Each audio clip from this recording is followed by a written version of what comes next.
Good afternoon. Thank you for joining us today. Critical minerals are a vital part of the modern U.S. India relationship. India became the first developing country to join the Mineral Security Partnership, and the two countries recently signed a memorandum of understanding to boost bilateral cooperation on minerals.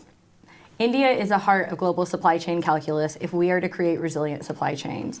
With that largest population in the world and rising incomes, it's the heart of growing demand.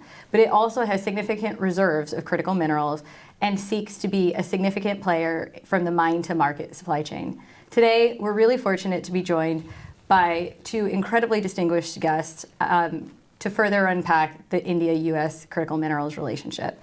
First, I'm joined by my colleague, Rick Rossow, who's a senior advisor to the India program here at CSIS. I'm also joined by Assistant Secretary of State, Ambassador Geoffrey Pyatt, who, amongst many things in the energy world, also did multiple diplomatic tours to India, in addition to being the former ambassador to Greece and Ukraine. Thank you both for joining us today. Thanks for having me. Yeah. Well, I get first up here, and it's exciting with Gracelin's work here to, I think, give exposure on the importance of India to an audience that may not get that all the time. You have committed a lot of your career, and even in this global role, spending a lot of time working on the India relationship.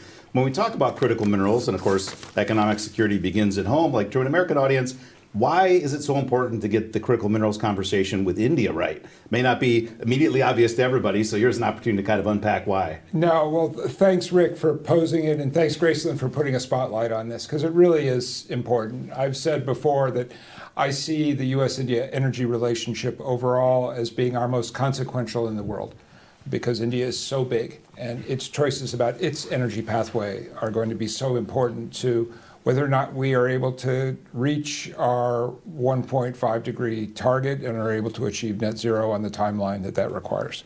So in terms of where we are on the critical minerals relationship, as Gracelin referred to, delighted to have India in the MSP. It was really important last year when the decision was made to take the ISET framework for U.S.-India high-tech cooperation and add energy technology, clean tech into that basket.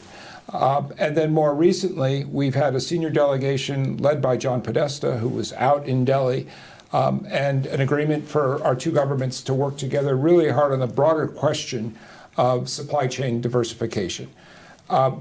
Minerals is an essential component of that overall challenge, because as we scale up our clean energy ecosystems here in the United States, in India, and elsewhere in the world, we're going to need massively increased volumes of cobalt, lithium, nickel, zinc, rare earths. And we're going to have to work very, very hard to make sure that as this process unfolds, we don't replace an era of European dependence on Russian fossil fuel for collective dependence on China for so many of these clean technology products, but especially critical minerals, where China has spent the past decade or two both hoovering up resources around the developing world, but also achieving, in many cases, a near monopoly on the processing of those critical minerals. So India, as Gracelin alluded to, has its own favorable geology on some issues. It also has, and this is, I always say, the thing that has changed most about India during the time, Rick, that you and I have been working together on these issues, is the rise of global Indian companies, Tata, Reliance, Adani, who are present across the developing world, who behave just like American multinationals and are fantastic partners for U.S. companies looking to achieve that kind of supply chain diversification.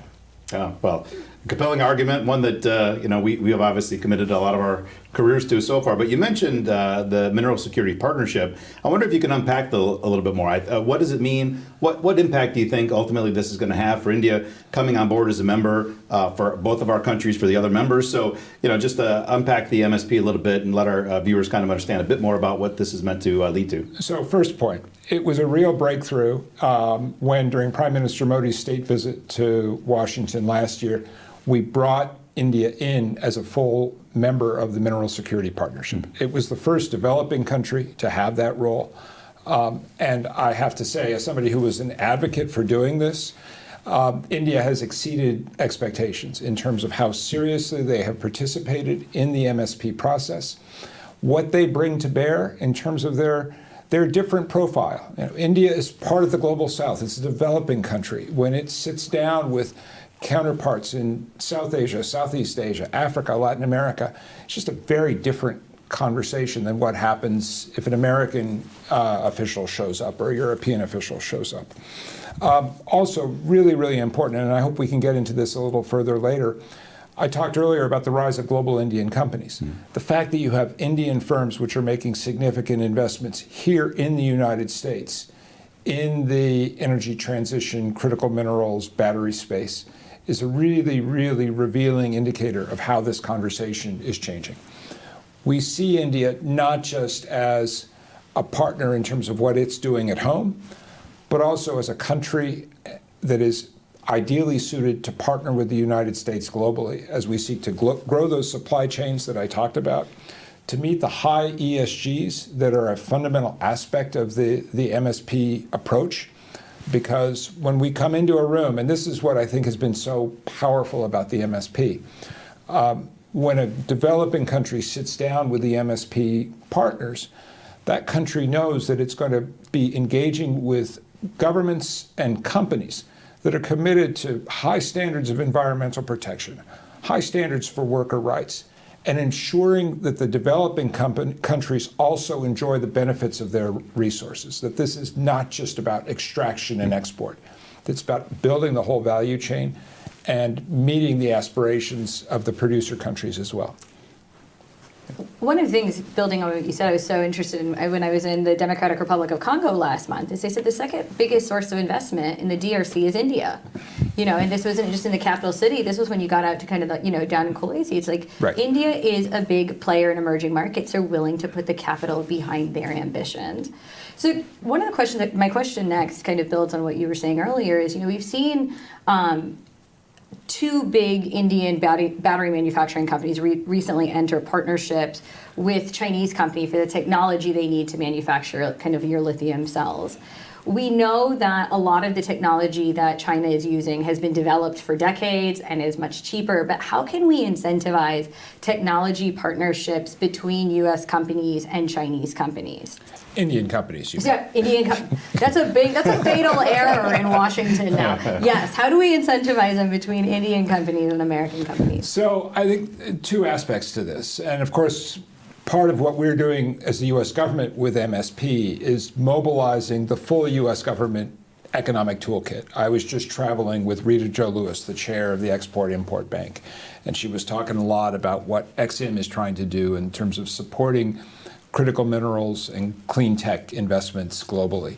Same with DFC, where of course we've got a very, very strong partnership with Scott and Nisha and all of our colleagues there as well. You mentioned the investments that are happening by Indian firms here in the United States. So two examples. Ware, a company that frankly I hadn't paid a lot of attention to until they committed to, I think, a 3 gigawatt battery manufacturing facility in Texas. Another company which is talking about work in this space, Greenco, Epsilon, just a series of Indian companies that are coming to the United States because of the incentives they see offered by the Inflation Reduction Act. But these are also Indian companies that are active in Africa, that are active at home in South Asia, that are active in Southeast Asia. And I think especially, Gracelin, you mentioned Africa, and I think it's really important to remember. Because India is a leader in the developing world, and for lots of historical reasons, including the Commonwealth and otherwise, Indian companies have a very strong footprint in Africa, a continent where China has been extremely aggressive about coming in, signing questionable agreements with governments and trying to monopolize the extraction of resources to feed the Chinese economic agenda. Indian companies bring a very different profile in that environment, and oftentimes they are more expeditionary than American or Australian or European companies would be, just because they've come up in the rough and tumble of operating in India. And frankly, if you're a publicly traded company that's learned to work in all of the complexity of India with its diversity and its bureaucracy, you're going to be just fine elsewhere in the developing world. That was a clarion call. I remember a few years ago when Ravi Venkatesan wrote that incredible book, Conquering the Chaos, that American companies need to figure out a different way to do business to succeed in India, and watch out, because Indian firms growing up in that environment, most of the growth in the world in the future is going to come from countries that are more like India than Canada. So, Indian companies may become competitors, and this may be one of the spaces where you're going to see early wins by Indian companies, in terms of that kind of competition. Can I add one point on that, Rick? One, I think it's really important, and I was saying to one of my State Department bosses the other day that anytime I get challenged by the bureaucratic impediments that we managed to place on the U.S. India relationship, both in Washington and Delhi, the cure for that is to go out to the states and see how fast things are happening at the state level. Mumbai, Hyderabad, Chennai, Bangalore, Ahmedabad. But what's really interesting is so many of these Indian companies, and as I said, lots of Indian companies that when I was living in Delhi, and I haven't lived in Delhi since 2007, that weren't even on the map at that point, are now worth billions of dollars. But almost all of these companies has a CEO who went to school in the United States, who has an MBA from Wharton or Stanford, or went to MIT, then went home to grow their business. So there's a fundamental alignment between our countries, which means I do not see a likely scenario where Indian companies are head-to-head competitors with Americans. Much more likely is they are going to be collaborators. And it goes back to the fundamental driver of what we're talking about, which is the energy transition, the urgency of accelerating that transition, which is what the IRA is meant to do, what Japan is doing with its GX law, what the Indian government is doing with some of the initiatives that Prime Minister Modi has led. And to achieve that accelerated energy transition, we are going to have to massively scale the pace of our economic activity and our investment. My favorite statistic on this comes from somebody who you and I both know at Stanford, who's thought a lot about these issues, and he makes the point that just on copper, to meet our 2050 goals, we are going to need more copper than mankind has produced in all of human history, which means billions of dollars of new investment every year. So we need all the collaboration that we can get, and that is fundamental to the Biden administration's approach to these issues. So start collecting pennies and melting them down. That's what I got out of that part, right? To become the next copper source. I know that's how we're going to meet our future demand, is by melting our penny collection, Rick. Except for the fact that since like 1973 or something, yes, not pennies any. actually. I know. Oh, they are? Oh, that's so funny. Well, I think, again, we've been spending too much time together over the years because you absolutely read my mind on what the next thing is that I wanted to talk about, which is subnational. We've been trying to build out kind of a unique program here at CSIS, looking at what's happening at the state level. ENR has been an incredible partner for us in doing that. For your work right now, how is it that you see yourself being able to engage state governments? Are there tools that you've got in the toolkit that have unique capabilities in engaging states and getting them to kind of react? So tell me a little bit about subnational, because none of this works if states aren't on board, as you know so well. Right. Well, first of all, Gracelin talked about my history at Embassy New Delhi, and one of those jobs was Deputy Chief of Mission. So I was overseeing all the consuls general, and it really drove home for me just how important it is that we have a robust U.S. agenda of engagement at the state level. Plus, there's the question you alluded to, which is India is so big and so diverse that it's just overwhelming if you try to engage it at the federal level. So going down to the states is where you can really find opportunities to build forward. As you said, Rick, I'm very grateful for the partnership that ENR has enjoyed with CSIS, including the work we did just a couple of weeks ago in New York on our Clean Energy Demand Initiative, working with some of the states like Maharashtra, Gujarat, Rajasthan, Madhya Pradesh that have really stood out in terms of the work that they've been doing at the state level to grow clean energy supply, to attract investment. And I think that's one of the really interesting aspects of this issue as you look at India and think about India long term. First of all, in contrast to the India that I first arrived at in 1992, it is no longer a India that is looking inward and is trying to be self-reliant. It's an India that's trying to attract investment. And now you have states which are affirmatively both marketing their investment-friendly atmosphere, but also really leaning into the energy transition and talking about how they're trying to build the cleanest possible energy grid, A, because that's what their citizens demand, but B, because they see it as a key economic and investment differentiator. So I'm very excited about what we're doing at this level. I think we really have to do every state, and every state is different, and it's just like in the U.S., the political party in charge in different states changes from time to time. It's amazing for me to go back to India today and have people talk to me about how progressive Uttar Pradesh has become. That's not something that I would have predicted when I first left India in 1994. Yeah. But also where you see the opportunities and the tremendous change that's being driven in states like Gujarat, in Maharashtra, of course, in Madhya Pradesh, and then also where the resources are. And some of that is where the geology says the resources are, but also as we look to clean the value chain. So the investments that Indian companies are making in clean hydrogen production, in pumped storage for power, in additional solar and wind generation, using that as an industrial input. I mean, look at Reliance, a company that has had very, very tight ties to American companies almost from its origin, a huge player in traditional energy, but also a company that has made it a multi-billion-dollar corporate commitment to cleaning and greening its energy production chain. And part of my job, and this is the case globally, but India, as I said, is the real test case, is to ensure that for companies like Reliance and for countries like India, the United States and American companies are the partners of choice, both because of our ongoing engagement, because of the innovation that's happening here. And this is where there's a really important feedback loop between the transformation that's happening in the United States because of the bipartisan infrastructure law, because of the Inflation Reduction Act, the billions of dollars investments you're seeing, for instance, in Texas, in clean hydrogen, carbon sequestration, new battery storage technologies.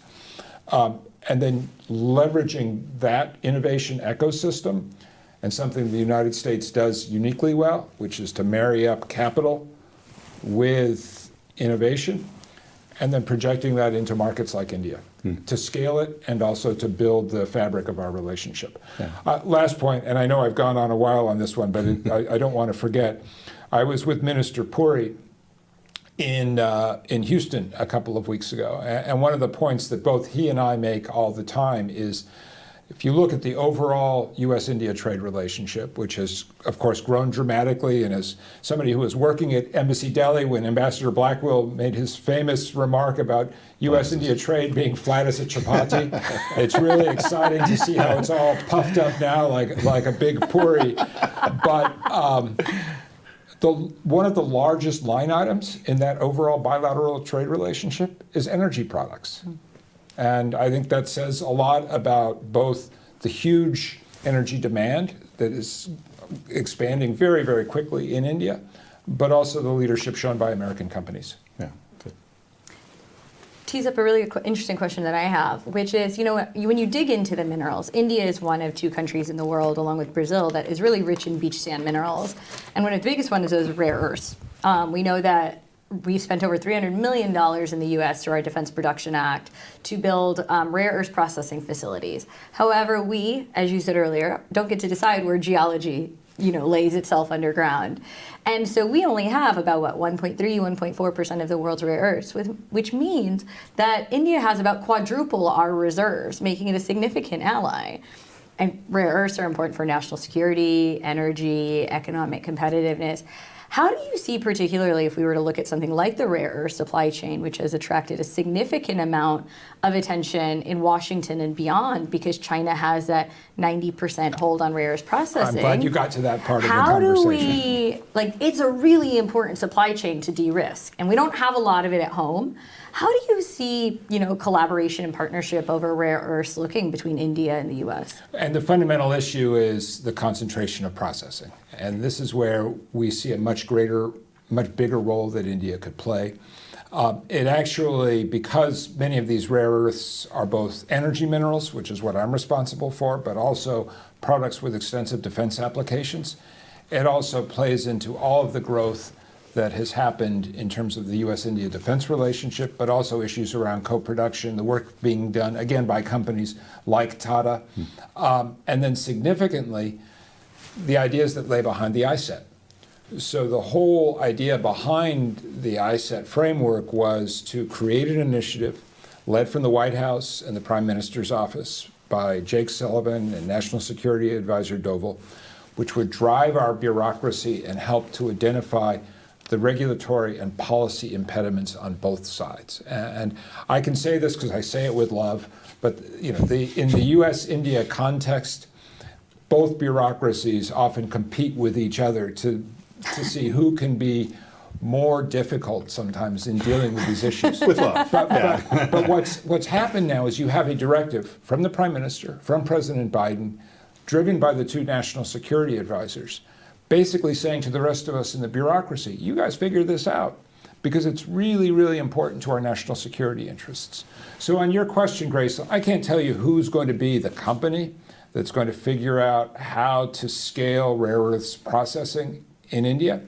But in an environment, as you describe, where we are very much behind the eight ball with the concentration of processing capacity in China, it's going to take that kind of senior level government direction to make it happen.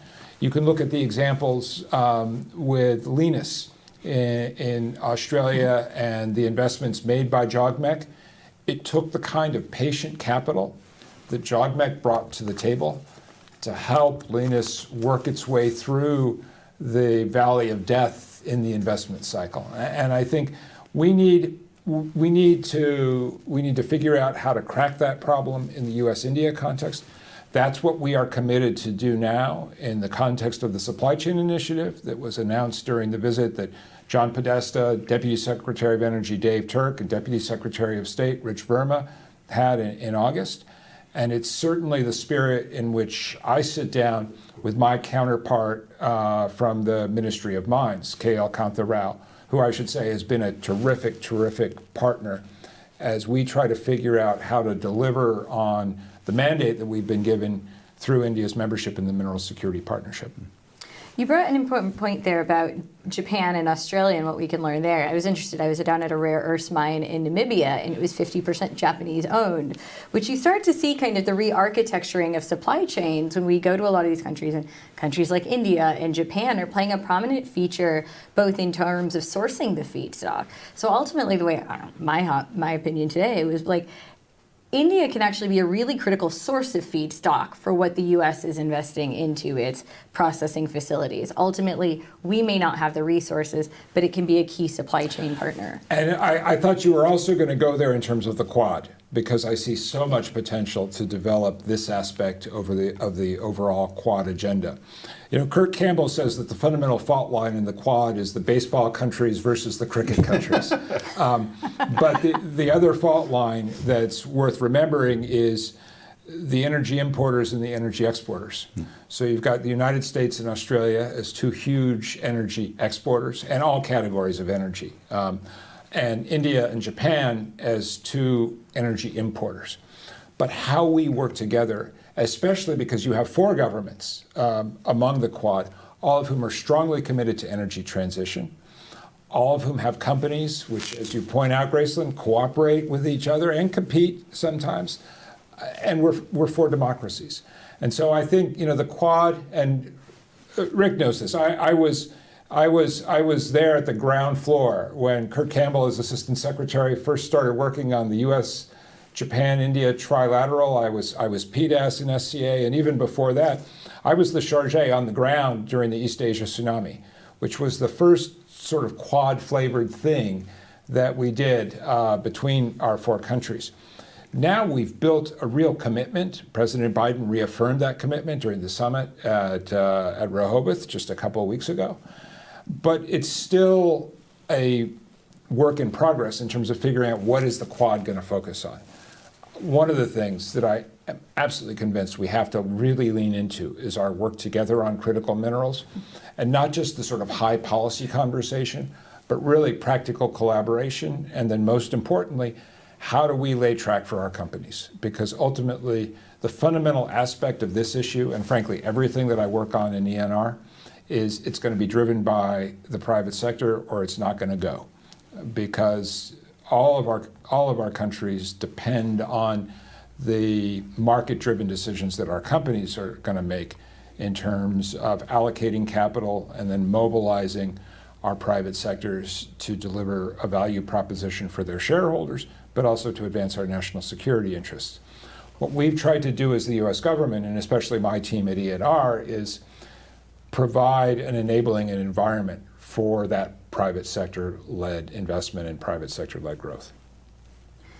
The Quad Summit, the Quad Leaders Summit, we had a lot of conversations about that here, is Quad also is a really unique partnership in terms of countries who have different comparative advantages, right? Japan's not trying to necessarily produce... Cricket or baseball. Exactly, right? But you realize you get a supply chain there, and we even thinking about things like a joint stockpile, right? So it's really interesting going forward is how multilateral cooperation between these 4 giants really, with different comparative advantages, comes together to meet innovative instruments. And we all have the same concerns about China. Let's just say it. Yeah. You said it, not me. I just think it. So 2 last questions. So one question I have is, the MSP, when I first heard the MSP introduced several years ago, the first 3 sentences had the word responsible mining in it. Like, we want to bring a better model of mining than it has historically been done. Right. Super important. Mining has a terrible legacy worldwide, right? Turning it around means we have to do better. How can U.S. and India collaborate in terms of really pioneering a responsible, good ESG approach to mining? Yeah, well, in some ways, in both of our democracies, there's an automatic enforcement process. You can't have a non-sustainable mining approach in the United States today, because if you do, there's going to be a New York Times article about it, and the local community is going to be up in arms, and a meme, and they'll petition before Department of Interior, and then the permits are stuck. And that, by the way, also highlights another commonality between our systems. And again, Rick knows this. I happened to be living in India during the 5 years when Gurgaon and Delhi's extension towards Gurgaon and towards the airport really grew up with the highways and the flyovers and the metros. My wife was actually working in Gurgaon during a period of that time, so I drove that highway many times. The days before it opened up were But there was one tree that the local community did not want to see moved. And so for several years, flyovers, construction, the entire project was held up in the courts and petitions. And I think if you go there today, the highway actually goes around the tree, which is exactly what would happen here in the United States. And so I think this is an area where all of us recognize that we have to figure out how to make the permitting process move faster. I would humbly submit that we probably have things that we can learn from each other in terms of how to make that happen in the context of our courts, our rule of law, our local communities. But everybody knows we've got to make permitting happen faster, and we have to generate significantly increased volumes of these materials. And so the option of saying we're just going to leave it in the ground really isn't there anymore. We have to figure out how to do this in a way that's sustainable, that meets the test of our democracies, but also delivers the outputs that we need in order to escape this dependency on China.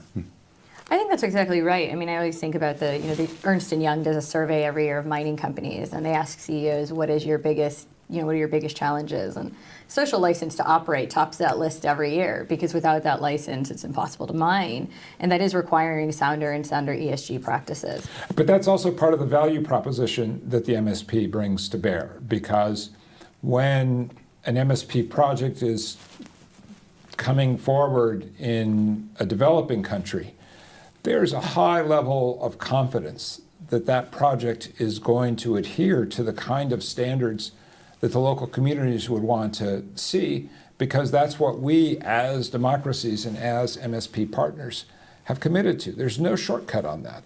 I think we're going to have to figure out how do you price that in at a certain point, and that's a whole separate conversation and probably a separate webcast.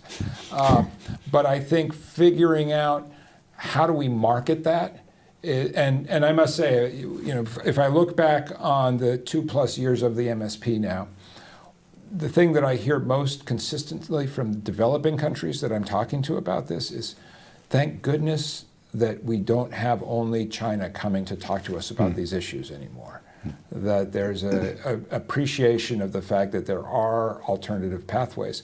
And there's a huge appetite for that, because in so many parts of the world, you look at the reputation and the practices of Chinese companies. Look at Indonesia and the nickel industry, which is overwhelmingly Chinese companies.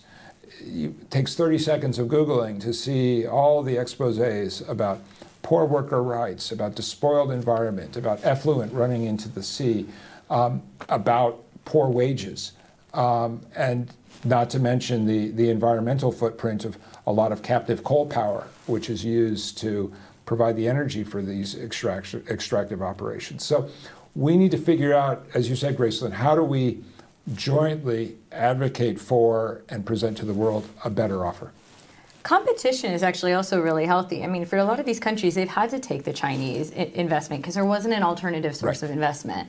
I like what one of our African ambassadors in DC says a lot. She says, I want the best deal for my resources. And an imperative for us, I think, as the MSP, is to say we can bring a better model of mining that reduces those negative health and environmental externalities, that ensures we're creating those jobs.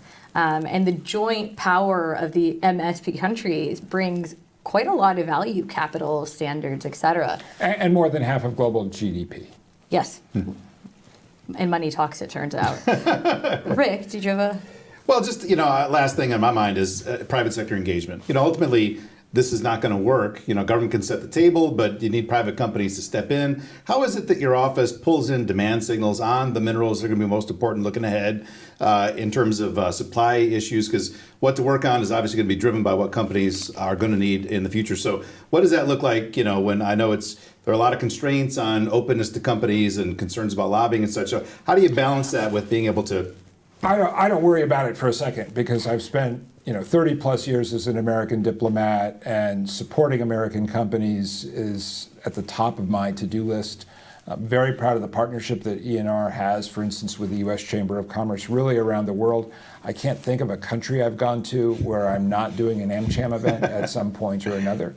And that's because that's part of our calling card. And so I think, of course, we've all got to obey the laws and the rules in terms of lobbying and whatnot. But working with companies is fundamental what we're trying to do. In the case of MSP, we've actually created a whole new bureaucratic acronym to support it with Minvest, which is a joint initiative with SAFE, focused on the private sector, bringing in companies that want to associate themselves with the MSP approach, frankly, creating a platform for the MSP countries and MSP forum members to present their opportunities to the private companies who are ultimately going to be the ones allocating capital. So I see this as absolutely central to what we do. I know Secretary of State Blinken has given us all exactly the same mandate. We are in a moment where the global competition that the United States is engaged in has a very large economic component. A big part of maintaining public support here in the United States for what the State Department does is our ability to deliver value for American citizens, for American workers. And that means we need to have the strongest possible partnership with our companies working around the world. And we need to make sure that what we are advocating for in a policy framework internationally is consistent with American interests, what American workers would want to see, what American companies would like to see. And that's where we come back to the point about the ESG proposition. Because here in the United States, the standards that companies have to meet is set by U.S. law, by U.S. regulation. So we want to make sure that we are accelerating a race to the top and pushing back on what unfortunately has been China's race to the bottom in too many cases in this particular sector. I think that's a perfect wrap up. One of the biggest takeaways for me of the last 4 years, and especially the work that you've done, is that minerals are starting to become a key part of commercial diplomacy, and how China gained that decades-long advantage was making minerals part of foreign policy and domestic strategy, and seeing the important work that you're doing, see the important work that that our Commerce Department is doing, that White House is doing, Interior, is really to say that minerals diplomacy, that government-to-government cooperation to create an enabling environment for the private sector is absolutely critical, especially because for us as the U.S., we have not historically engaged in the mining sector or the, even the downstream sector in many of the countries that we need to be going to reduce that reliance. Exactly. We're starting to think about these minerals as being not just commodities, but national security attributes. My whole job, the State Department's Energy Bureau, was created in order to advance America's national security interests, leveraging our energy abundance. When ENR was created, everybody thought that energy was going to be focused on molecules, oil and gas. And frankly, if you look at the earlier fundamental historic point in terms of our approach to these issues would be the Arab oil embargo of 1973, the creation of the International Energy Agency, also focused on molecules. Today, the IEA has an explicit mandate to work on critical mineral supply chains. And in the same way I have a mandate, and my team has a mandate, to think not just about traditional energy, but also future energy. And when the conversation turns to future energy, we've got to think about cobalt, lithium, nickel, zinc, copper, rare earths, the same way we thought about crude oil and gas, as being an essential attribute of U.S. national security, where we need to ensure that we are not vulnerable to the instrumentalization of those resources by our adversaries. And that's what MSP is all about. That's why the partnership with India on these issues is so fundamental. Thank you again for joining us. I think it's been very clear today that India is absolutely the center of the supply chain calculus globally, both supply, demand, the commercial partnerships that have formed, the entry into new markets. And I've been so pleased personally to see just how much progress America has made in the last few years in this space. I mean, we know that we came off a decades-long back, disadvantage because we kind of fell behind. But we have made a lot of progress, and I think that's very worth noting. So thank you so much for taking the time to join us. You're always on a plane, you're always in another country, so really appreciate you taking the time. And thank you all for joining us today.